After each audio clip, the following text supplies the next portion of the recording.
Bagai sang-sang bulan di jolam pangke,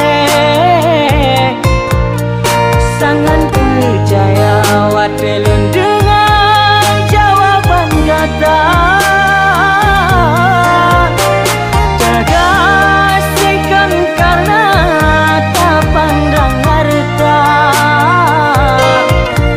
tak sayangkan karena derajat ngentaka.